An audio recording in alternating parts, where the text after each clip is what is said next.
Hello, everyone. Welcome. My name is Erica Zerzin, and I am the Public Awareness Coordinator here at the Alzheimer's Society of Saskatchewan. For this community conversation today, we are joined by experts, Dr. Allison Kammer and Julie Beitel, to discuss the role of nutrition and socialization in reducing the risk of dementia. I want to remind everyone that this event is being recorded and will be available to watch later online. Only the presenters will be shown on video, not the participants' names or videos. For questions, please use the Q&A function at the bottom of your screen during the presentation, and we will go over them at the end. We ask that you please keep your questions relevant to the presentation, and if you have any follow-up questions regarding dementia not relevant to this discussion, please contact our offices, or you can call the Dementia Helpline at 1-877-949-4141. It's going to start with a land acknowledgement. The people of the Alzheimer's Society of Saskatchewan are privileged to live and work across the traditionally sacred land we now know as Saskatchewan. We recognize the enduring presence of the Cree, Dakota, Dene, Nakota, Lakota, Saulteaux, Métis people, who are the original stewards of the rolling hills, rushing rivers, and living sky we all share today. As an organization, we acknowledge the harms of the past and how Indigenous people are still impacted by the process of colonization. Through partnerships, education, and collective action, we commit to honoring our relationships to the land, our treaties, and each other as we journey towards Wekotehisiwin, which is reconciliation in Cree. So over the past year, we launched a risk reduction presentation where we discuss the risk factors for dementia and 10 actions that we can take to improve our health and reduce the risk of dementia. Two modifiable risk factors that we are expanding on today are social isolation and nutrition choices. These are modifiable risk factors that are lifestyle choices that we have our control over to change. Our goal today is to inform you how to reduce your risk of dementia through diet and socialization. We'll discuss how eating socially can help improve your health and reduce your risk of dementia, and we will discuss why nutrition care is important for people living with dementia at all stages. We want to explain the importance of getting together with others for meals, as well as the nutritional aspect of a healthy diet that you should think about, because through your actions, 40% of dementias are preventable. So I will now introduce our wonderful panelists. Welcome, Allison and Julie. Julie Beitel is a registered dietitian and committed to identifying practical, evidence-informed nutrition strategies to enhance well-being. She is currently finishing up her master's degree in nutrition and is the project coordinator for the Cognitive Kitchen, a community-based culinary nutrition education initiative to support dementia risk reduction, and living with dementia. As well as Dr. Allison Kammer. She is an assistant professor at the College of Pharmacy and Nutrition at the University of Saskatchewan and has been a registered dietitian for over 20 years. She completed her master's in community health and epidemiology and PhD in nutrition and is a member of the Rural Dementia Action Research Team, the Rural and Remote Memory Clinic, and the Saskatchewan Long-Term Care Network. Allison also joined the Alzheimer's Society Board in May 2020 and is the chair of the nominating committee. So welcome to you both. Thank you so much for being here today with us to have this conversation. So let's start with talking about nutrition.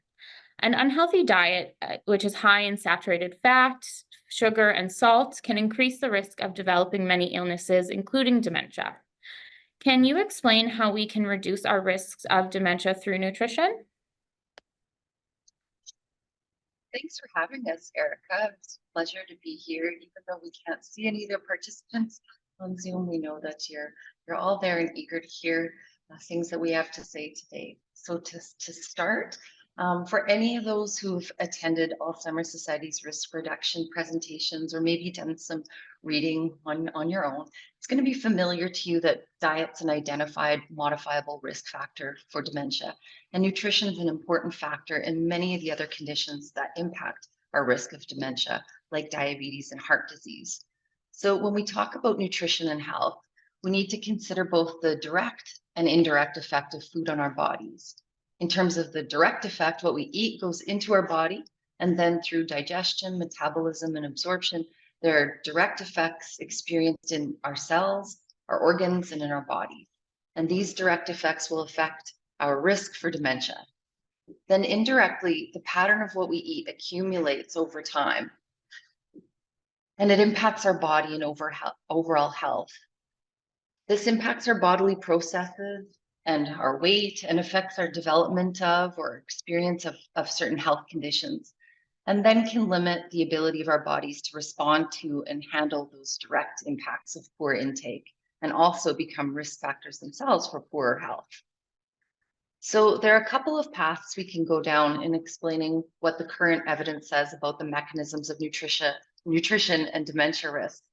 Much of the science behind these dietary patterns of interest, which we will describe in a bit, relates to food components that regulate oxidative stress and inflammation, two of the major processes involved in the progression of certain diseases, including Alzheimer's. So when we say oxidative stress and inflammation, we're basically talking about harm or damage done to cells.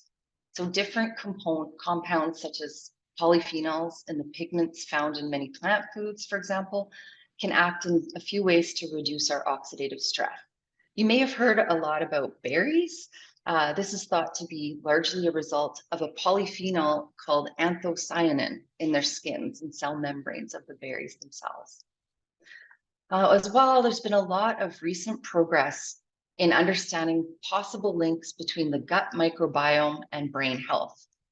The research suggests that compounds that are produced by certain gut bacteria have anti-inflammatory properties. So properly feeding our gut bacteria and supporting diversity in our gut bacteria by eating a variety of high fiber foods is another strategy suggested to reduce our risks by regulating inflammation.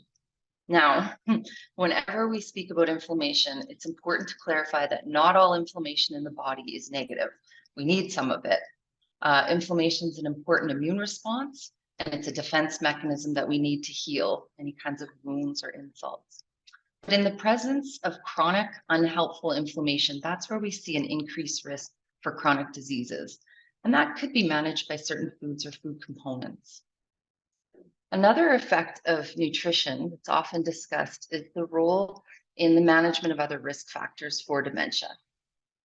So nutrition itself can be a risk factor, but also the management of other risk factors like cardiovascular disease or hypertension or high blood pressure. Those are known risk factors for dementia on their own. So it makes sense that the dietary patterns identified to reduce the risk of these will also support dementia risk reduction. It's often said that what's good for the heart is good for the brain. And we see common features in the dietary patterns that have been studied for their impact on heart health and those that are showing promising results in supporting prevention and delaying the onset of dementia. Low intake of saturated fat and sodium, and high intake of monounsaturated fats from sources like olive oil, and omega-3 fatty acids sourced from fatty fish. And I'm just going to note that we prefer to use the term dietary patterns because that word diet, it has that connotation of restriction and unhappiness really tied to it. However, the literature does describe these patterns of diets when you hear terms like the Mediterranean diet, the dietary approaches to stop hypertension diet, and then the purposefully designed combination of these two, the Mediterranean intervention for neurodegenerative delay diet. They all use the terms diet. I really like the Canadian Brain Health Food Guide because it doesn't include the word diet. And when we talk about these diets, they're really dietary patterns. So interestingly, in the literature, it does suggest that these dietary patterns may support delayed progression of dementia and also generally living well with dementia too. kind of went on there, Erica. Sorry. No, thank you so much. Can you kind of explain the diets that you just mentioned? Maybe not everyone would be familiar with them, such as the Mediterranean and the DASH diet. Sure. And perhaps we can also, when you post the video, we can send links to these for Yeah. people to look into a little bit more. So the commonalities really, and come to our handy dandy, what we'll talk about later, our program guide.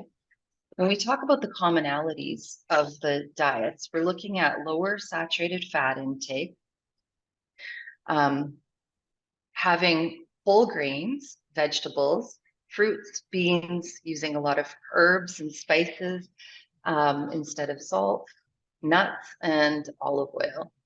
Having fish, maybe seafood a couple times a week, poultry, dairy in moderation, and then having the saturated fat meats more heavily, processed meats and high in saturated fat meats less often, less frequently. And these dietary patterns also, in addition to sort of suggesting here are certain foods that we should have more of, and here are certain foods that we want to, have sparingly for enjoyment and pleasure, but not as core components of our regular diet. In addition to those recommendations, they also talk a lot about things like socializing over food, taking time to enjoy our food, making food a purposeful part of our life. That's a nutshell, but we can also provide some links for that if it's helpful. Yeah, it definitely is a very complex topic. So we are talking a lot about risk reduction, but for the folks that maybe have already been diagnosed with dementia, how important is nutrition care for people living with dementia through the different stages? Well, you're talking to two registered dietitians, so our initial answer, you can correct me if I'm wrong, is nutrition is so key and important to everybody at every stage of life. So dementia is no different. We have to eat. We have to consume nutrients to live. And to live well, I always emphasize the fact that eat well to live well, enjoy our food, use food as a source of physiological benefit and also psychosocial benefit, find that joy in food. So for people living with dementia, food can be that place where you really have some social connection, where you have enjoyment at different stages of dementia. You might find different challenges related to food and eating, and even things like shopping, food preparation, etc. That's a whole different presentation. But I would say that there's not a huge amount of evidence out there about the dietary patterns for people living with dementia, except to say there's some, and to say that these dietary patterns really represent healthy ways of eating that would be beneficial for anyone in their adult stage of life. Oh, that's great advice. Thank you. So you kind of already mentioned it, the psychosocial aspect of food. So we have heard lots that social isolation can increase the risk of hypertension, heart disease, and depression and dementia. So can we discuss the role of socialization, in particular our social relationships with food and the importance of getting together for meal times for dementia prevention? Yeah, absolutely. I'll cover this one. It's been a topic I've really dove into the last couple of years with my master's thesis, and I just find it so fascinating. So I'll begin by saying that there are a few suggestions on how social interactions support our health overall and risk reduction as well. The first is that engaging with others involves continued application of complex cognitive skills involved in socializing. So we're using our memory to make connections and bond over similar experiences. We're often teaching or learning from others when we gather, and sometimes we benefit from really positive emotions involved in that experience of accomplishment and just sharing these things that we've found so exciting.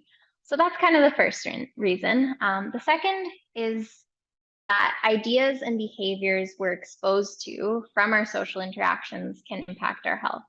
So family, friends, our community can help create a supportive environment to engage in health promoting practices. You can think of that friend that you have that lives a very active life, loves going for walks, and maybe that's something that inspires us too. Learning about these strategies that others are finding enjoyable can serve as an example to us, or sometimes keep us accountable. Maybe it's something we schedule in with others on the regular. And then the last suggestion on how social interactions can support our health and risk reduction as well is that having these supportive relationships can help us process difficult or stressful situations, reducing that impact of chronic stress that has that well-documented negative impact on overall health. So that's where that social isolation becomes the risk factors.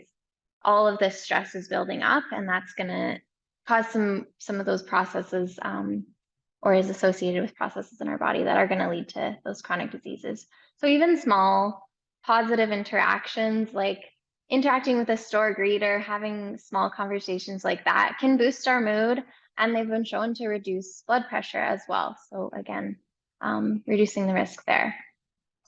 Now turning to kind of that social relationship, food relation, sorry, weird way to word this. Considering our social relationships surrounding food, we can consider each of these points in relation to that. And really, there's a reason that so many gatherings are often based around sharing meals and why parties so often migrate to the kitchen.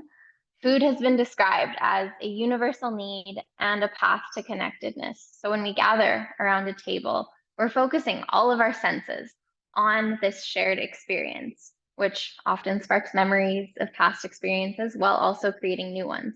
And yeah, if we talk about kind of the mechanisms behind brain health and reducing risks, supporting new connections is important. And so engaging all of our senses is one way to do that. Our sense of smell in particular is strongly associated with memory. And many of us probably have examples of being brought back to a particular time. The smell of baked goods really just brings you back. And if our food-related gatherings involve cooking, there is that opportunity to teach and learn often. I always love to emphasize sharing, passing down recipes down generations. It's a good practice overall. Yeah. So I'll just continue on here. Yeah, with that cooking experience, it is also stimulating all those senses. And that's something that it has been shown to be beneficial, not only for risk reduction, but also promoting well-being for people living with dementia. So there's all these like brain games and stuff out there, but sometimes the best thing you can do is just engage with others socially and in these other activities that kind of involve the more complex cognitive skills too. With our second point about social interactions supporting health through the sharing of health promoting practices, kind of that accountability, gathering with others can be a great opportunity to try foods we may have not tried on our own, ones we may end up enjoying and want to incorporate more regularly. I know we've had a lot of experiences of this in our Cognitive Kitchen program, which we'll talk a little bit about later, but just people sharing that they never would have tried that and now they're making it weekly. And it's just really lovely to hear that these are things people are really enjoying. Also, at this point, dining with one another can be a motivation to eat well for people who struggle with appetite. The risk of malnutrition from undereating can really be reduced by eating with others. There are lots of studies to show that. So that's another point there. And then with our last point we mentioned earlier, meal times are traditionally a time to debrief and share about our day, which helps us to process and manage those difficult situations, or even just approach situations with more confidence. We can talk through how we're going to approach this conversation next week, and it can really play a role in reducing stress and the hormones associated with that that can increase the risk of those chronic diseases. So getting together with our families over the holidays can actually be good for our health, is what you're saying. Yeah, that's awesome. Thank you. So we did kind of already touch on the Cognitive Kitchen project. So would you both like to expand on that, kind of tell us the research behind it and kind of how you got to where you are now? Yeah. Do we want to start with the research behind it? I wonder. Sure. Yeah. So the Cognitive Kitchen was co-designed by a team of clinician researchers and persons with lived experience. And it all started back in 2018 at a patient and family partner research engagement session. And we've been working on developing the program since then. Our aim is to embed the science of nutrition risk reduction and education in a fun environment where participants feel really supported and they can engage. Our focus is on the evidence-informed nutrition risk reduction, that's not rolling off the tongue, risk reduction strategies that promote cognitive health, healthy aging, and living well with dementia. And there's a lot of information out there, but often people feel really uncertain about how to assess whether that information is actually credible, that they should follow it.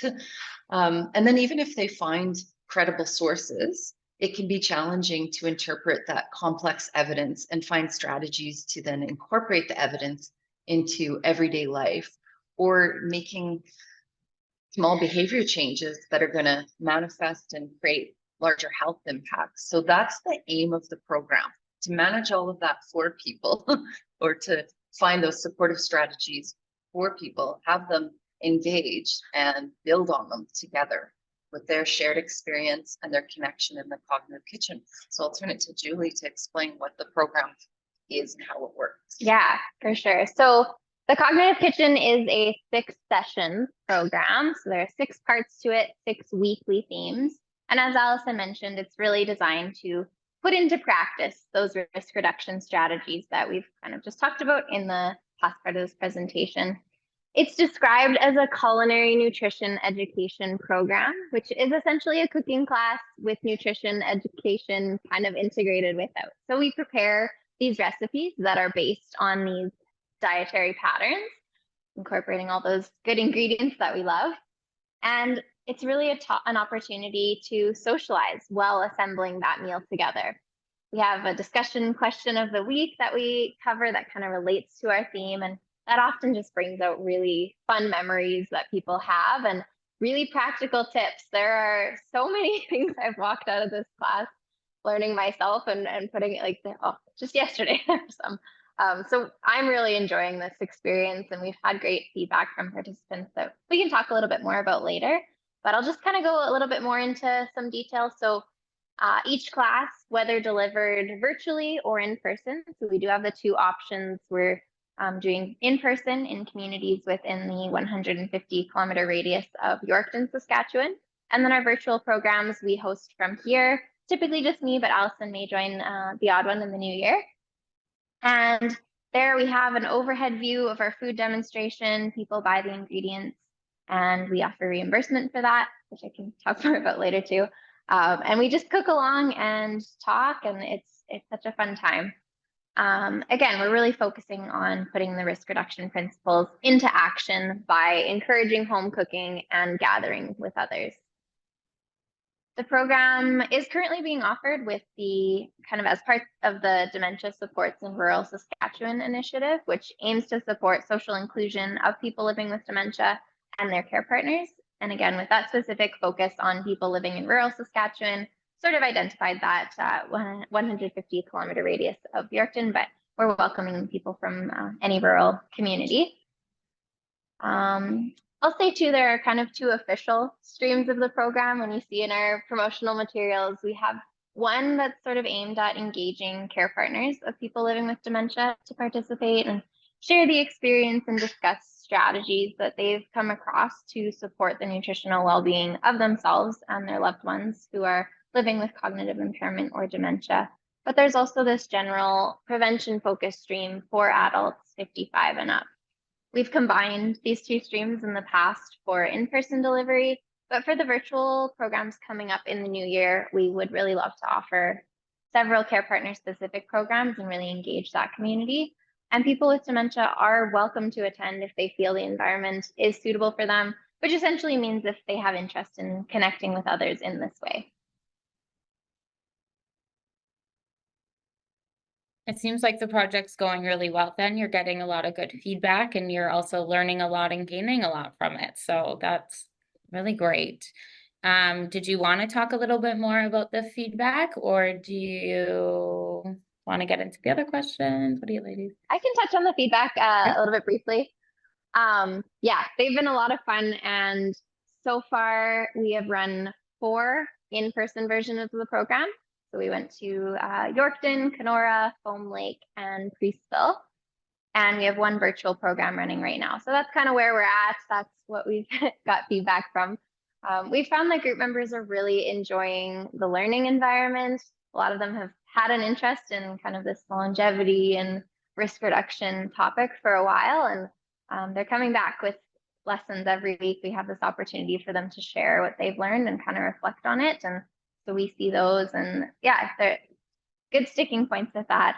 They're also enjoying trying new recipes, are appreciative of having kind of one meal of the week decided on, especially for those people who are participating from home. They're actually sharing that they've enjoyed the preparation and going for their grocery shopping trip for the class. So I thought that was kind of an interesting thing with that.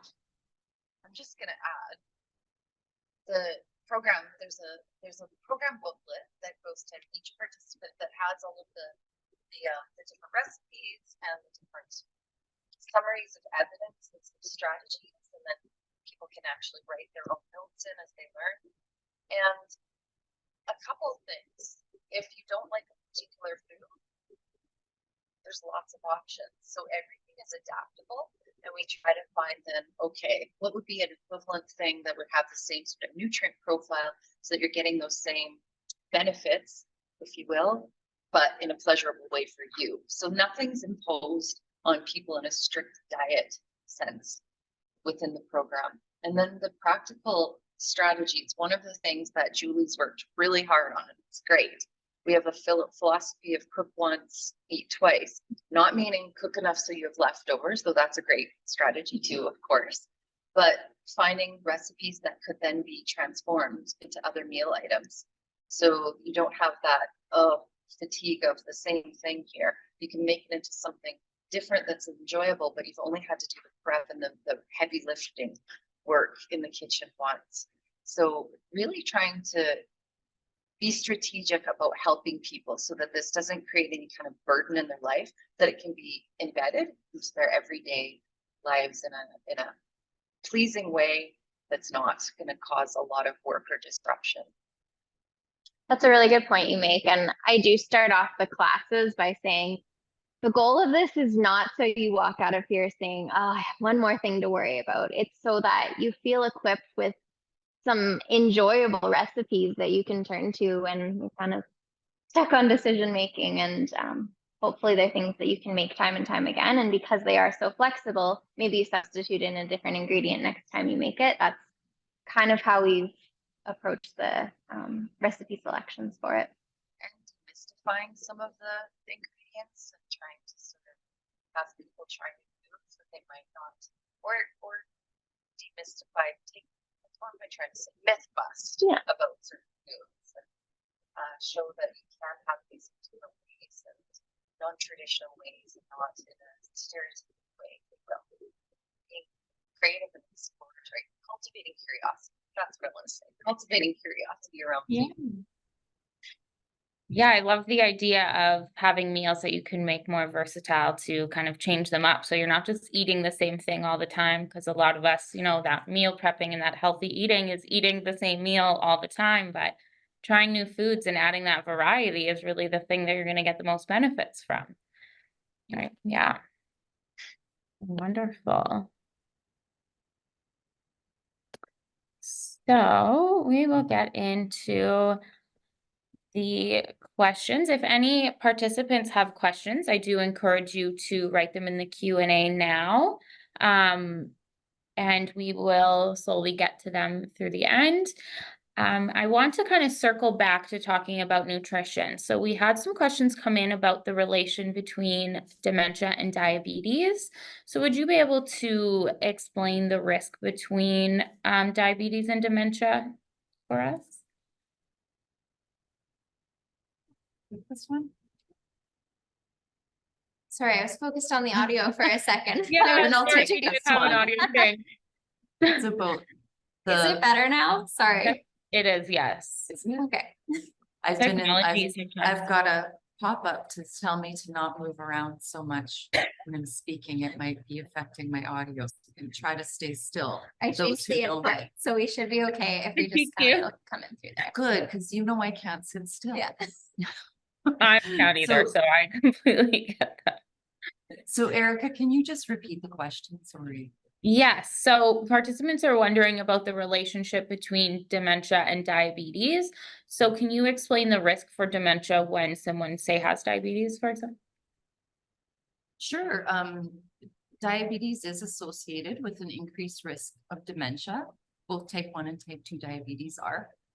But the key is always that managing these chronic conditions and managing this will be helpful to reduce that risk further along. In the media, they often, well, you've seen this several times, they call Alzheimer's disease type 3 diabetes, which does oversimplify the risk a lot. And it seems to suggest that diabetes is a greater risk factor than all other risk factors, which isn't the case. Diabetes is also a risk factor for heart disease and for stroke, which if we go back to that, what affects the heart affects the brain, it might explain that relationship a little bit better. If we work on managing our diabetes, we're less likely to have the blood sugar fluctuations or the consistently high blood sugar that can cause chronic inflammation and damage to the brain cells and the blood vessels, which is what increases our risk.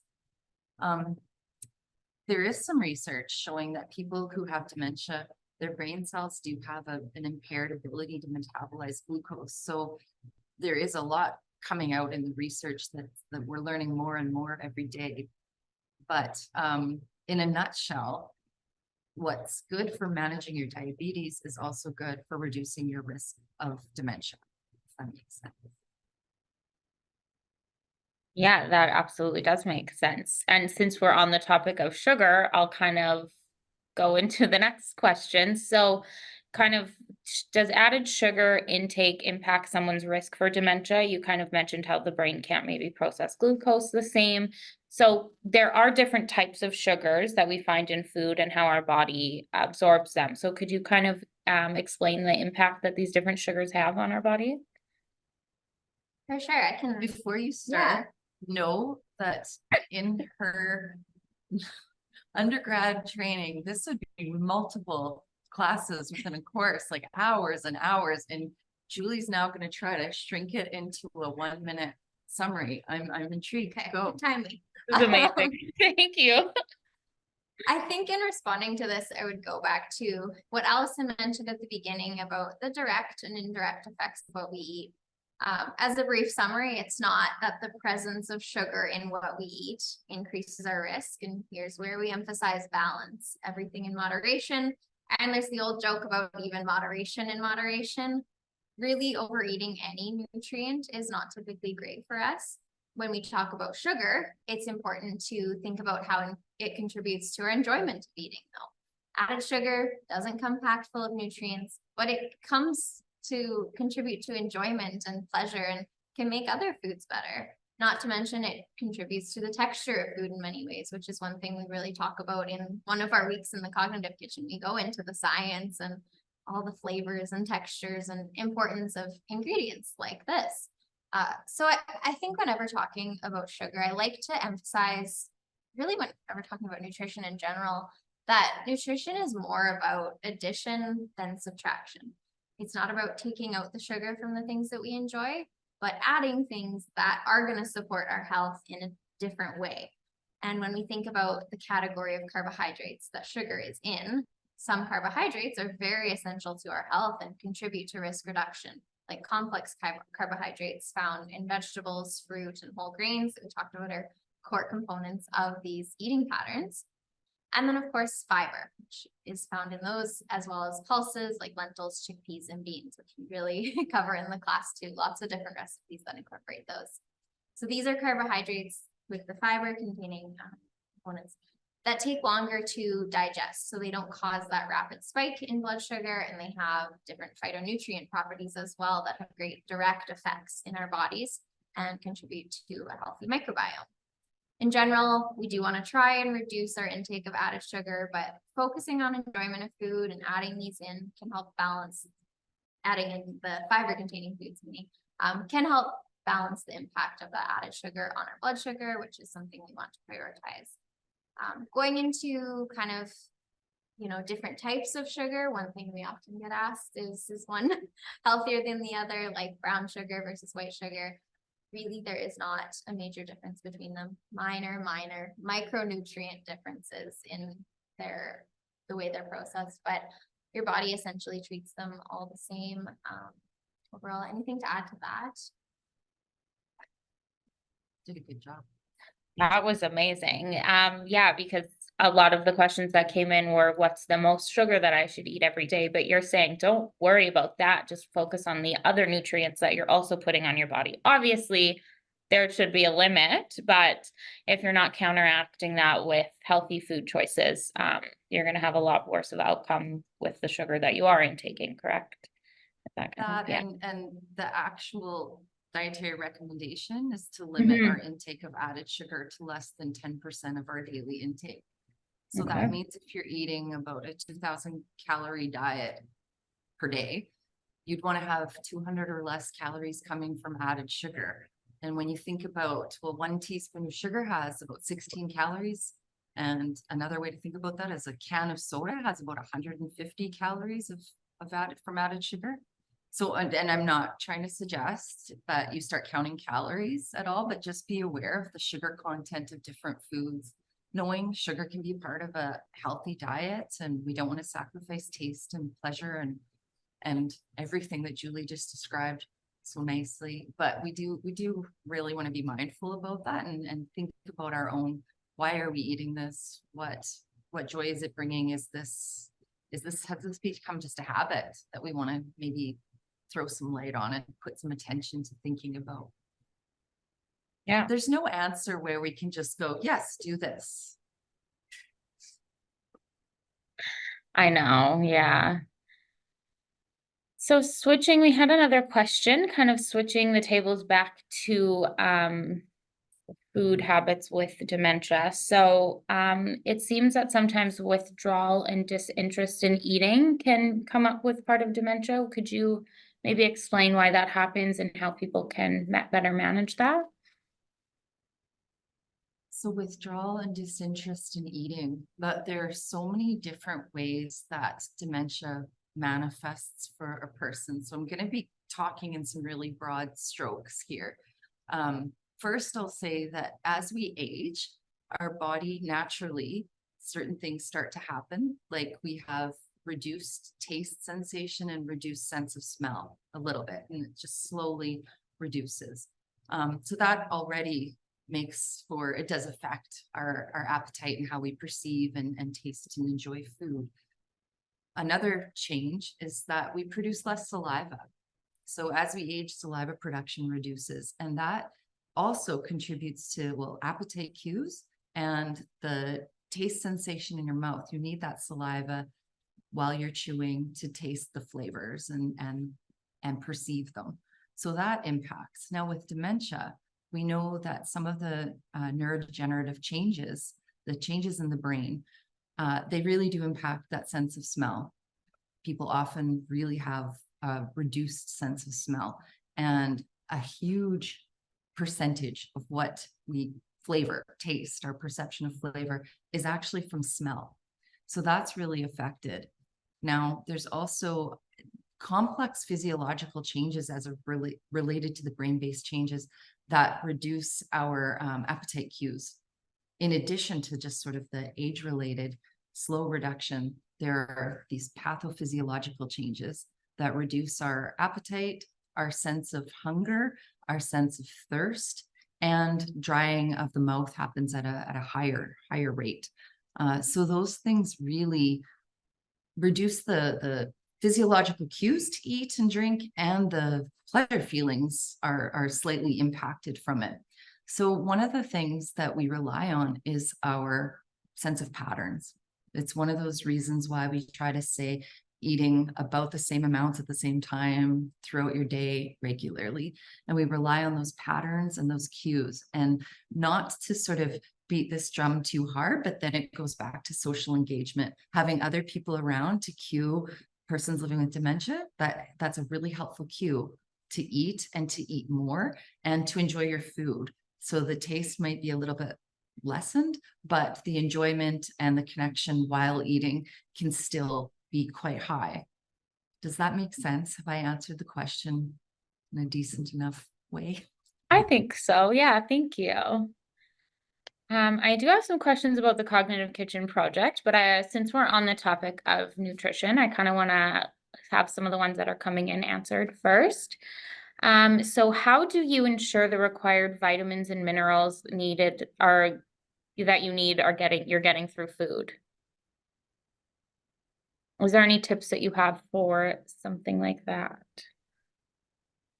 I think the first thing I would go to there is variety. I mean, you can do blood tests and evaluate certain things, but if you are kind of focusing on the principles of a lot of these dietary patterns and getting those colorful fruits and vegetables in, and a good variety of sources of fiber, you're going to generally most likely be meeting your nutrient requirements. Again, going with your appetite too. I mean, we never like to emphasize calorie counting.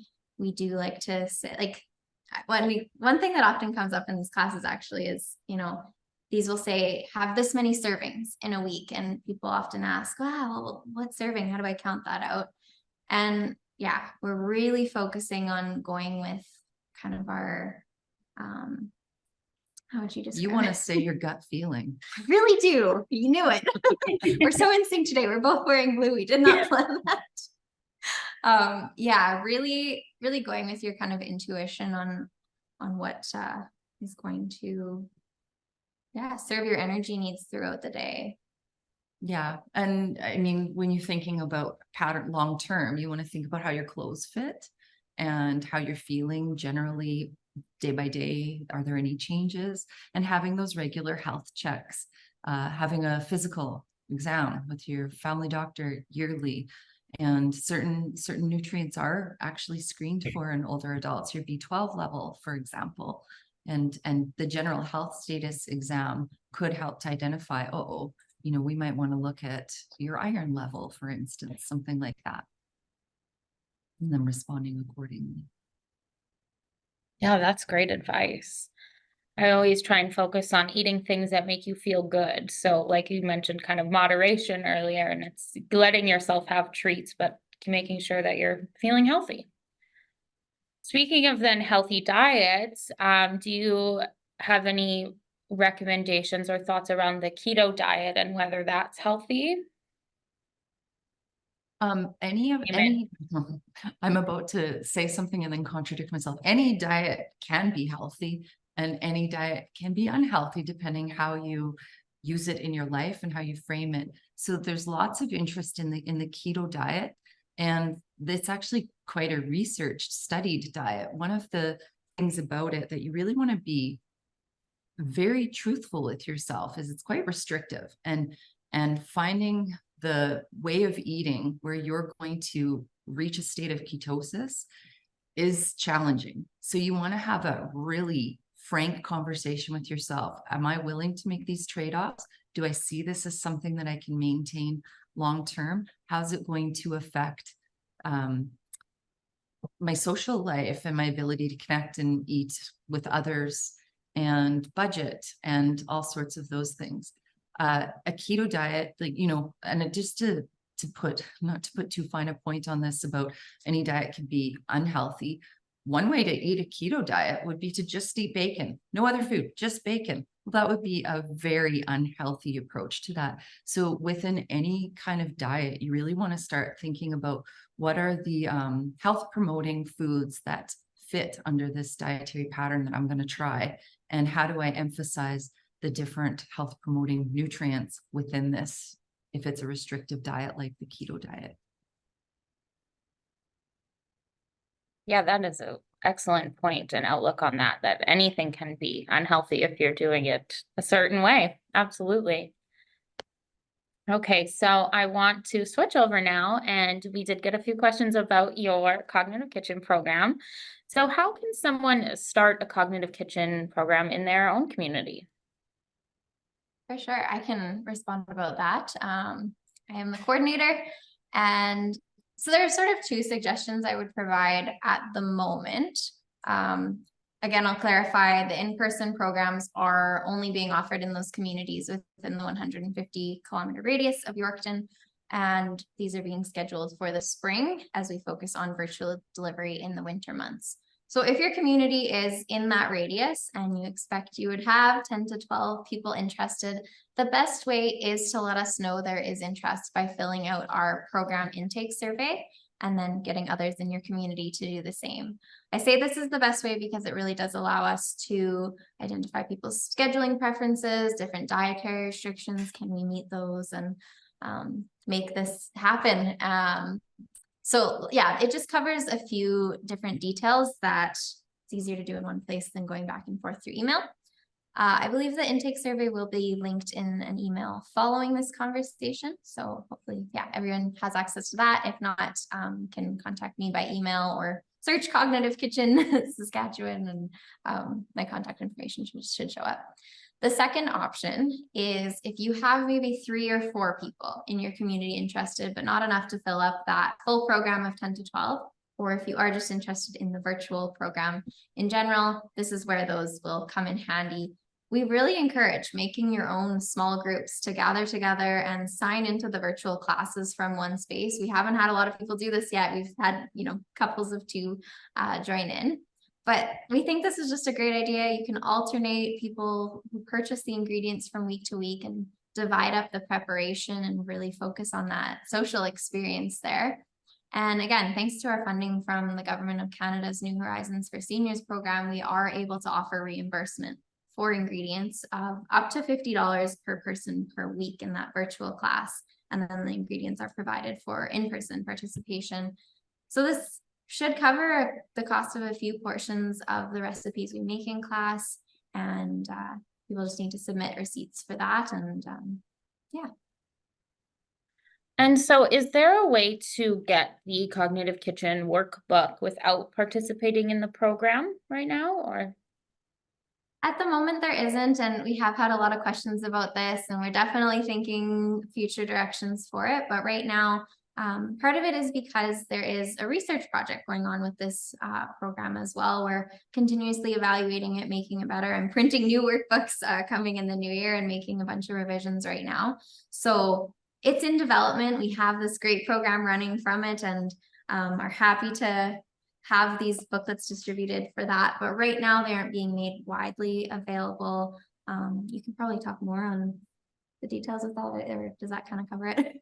The answer is no. Yeah. But maybe in the future, like Julie said, we are still refining the program. It's part of a research project where we're evaluating different aspects of it, making it better each iteration. Wonderful. Perfect.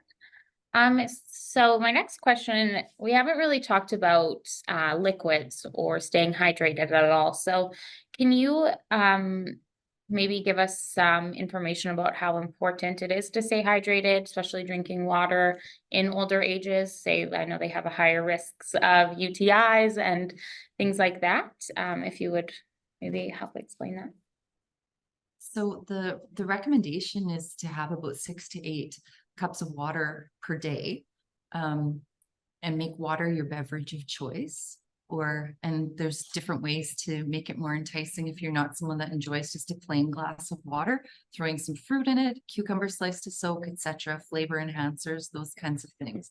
But also remembering that there's a lot of foods that have high fluid components to them, like soups, fruits, and some vegetables. So being really sticky about, did you get 8 full glasses of water today? You won't want to think about, well, I ate a bunch of watermelon and that is very fluid rich.